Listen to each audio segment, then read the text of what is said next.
ప్రజా సమస్యలను వెలికితీసి వాటి పరిష్కారానికి కృషి చేయడంలో ఈనాడు ఈటీవీ ముందుంటాయని జంగారెడ్డిగూడెం కమిషనర్ కేవీ రమణ అన్నారు. ఈనాడు ఈటీవీ ఆధ్వర్యంలో వాక్ విత్ కమిషనర్ కార్యక్రమాన్ని నిర్వహించారు. కమిషనర్ ఇంటింటికి వెళ్లి సమస్యలు అడిగి తెలుసుకున్నారు. డ్రైనేజీ, రోడ్డు, ఇతర సమస్యలను ప్రజలు కమిషనర్ దృష్టికి తీసుకెళ్లారు. త్వరితగతిన పరిష్కరిస్తామని ప్రజలకు హామీ ఇచ్చారు.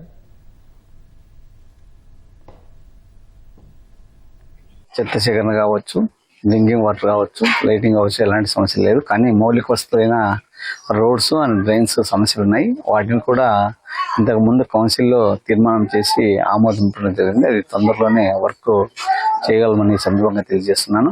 అదేవిధంగా పబ్లిక్ కొందరు మౌలిక వస్తువులు పూర్తిగా తీవ్ర సమస్యలు ఉందని, ఒక 20 సంవత్సరాల నుంచి రోడ్డు సరైన మెయింటెనెన్స్ లేదని కూడా చెప్పడం జరిగింది. అవన్నీ కంప్లీట్ చేస్తాం.